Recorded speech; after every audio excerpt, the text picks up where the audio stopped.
like microns tiny, right? Yeah, they look like a blimp with legs. They do. And let's have a listen to what our expert said to do tardigrades have guts and microbiomes? Tardigrades feed on bacteria, detritus, algae, contents of plant cells, fungi, and various other microscopic animals, including other tardigrades. They do have digestive tracts broadly similar to that of insects, but not all animals have abundant microbiome.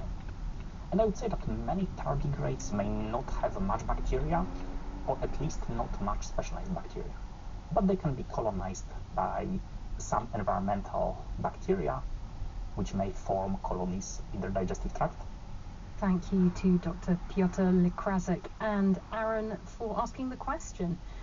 So, they're not immune to being colonized by bacteria.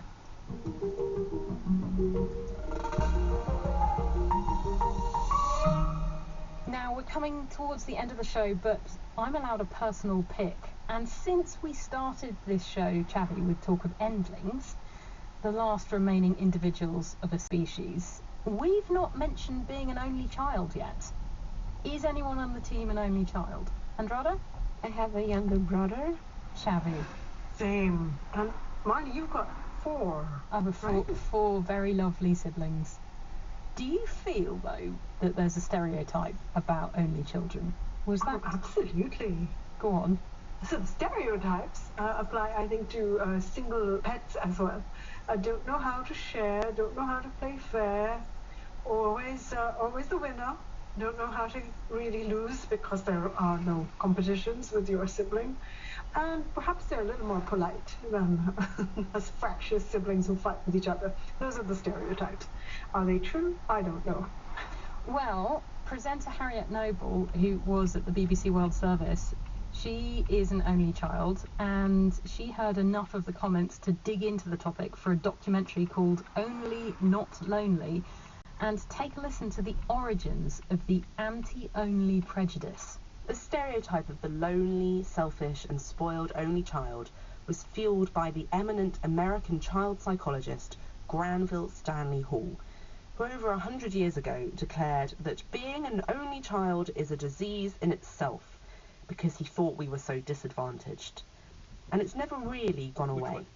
I think the assumption is that because only children don't have siblings, they will be empty of experience and they will... This is Professor Toni Falbo from the University of Texas. She's spent much of her career combing through all the studies about us to try to establish if there is any truth behind the stereotype. The answer? No. Only children are very much like other people, and I think that's probably the surprise given how deep the belief is that they're warped in some way. Quite often we find that there's either no difference, or where there is a difference, statistically significant difference, it's in the advantage of the only child. Now, there are more and more couples having one and done when it comes to kids across the world, but back in the late 1970s, China made this the norm with their one-child policy, restricting couples in many urban areas to just one offspring. Meet Mutia, mother, writer, doctor, student, and sex educator. I like you. She's very straightforward. I am going to add that to my repertoire. Okay, anybody else has... You're listening to the documentary from the BBC World Service. I'm Gita Pensay, and for Heart and Soul, which explores personal approaches to faith and spirituality from around the world, I'm talking to Mutia and finding out about the groundbreaking women working as Muslim sex educators.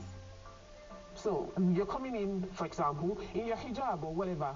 Sometimes just the act of removing your hijab makes you, it feels very, uncomfortable for you. Get used to that. Get used to touching each other. But they often face opposition from the very community that they're trying to help. So what drives them to talk about the topic that many of us shy away from? And has their faith helped or challenged them along the way? I'm arriving at the station where I've agreed to meet Mutia. After living in her native Nigeria and then working in Saudi Arabia, I'm curious to see how Mutia has found life working, studying and running her sex education workshops here in the UK. The next train to arrive at platform 11. This train is formed of 5 coaches. You can find the shop in coach D for delicious hot and cold refreshments. Hello. Nice to meet you. Nice to meet you too. How are you today? I'm fine. Still cold. I'm waiting for the summer, but fine. Summer doesn't always come in this country. Yeah, unfortunately, I learned that.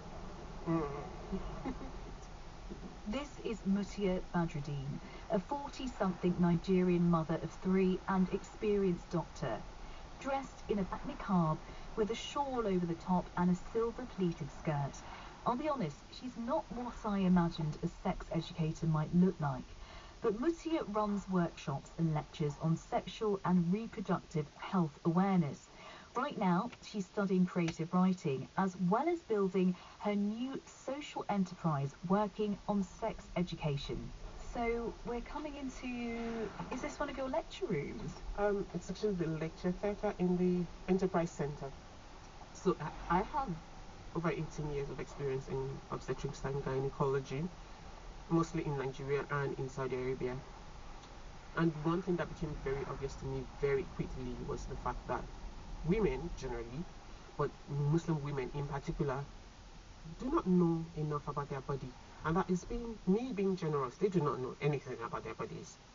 Mutia has delivered these workshops in different parts of the world, with her most recent here where she's currently studying. Half of the time I am dealing with just like issues that maybe not totally prevented but would have been mitigated by just access to proper information and support. To give me a sense of what Mutia does, she let me listen in on one of her workshops. Do we understand what I just said? Or because I see some people looking at me like, okay, isn't that what he's supposed to be doing? No, that's not what he's supposed to be doing. That's not what he's supposed to be doing. And that's my point. The basic knowledge is the next thing you want to talk about. Do you know your body?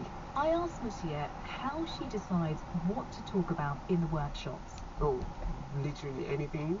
And as long as it is related to sexual and reproductive health, there is no topic that is out of bounds. So sometimes it's parents who want to talk about, how do I talk about to my kids about sex? And sometimes it's like the one here, young women who want to know, how do I approach a discussion with a potential partner on sexual and reproductive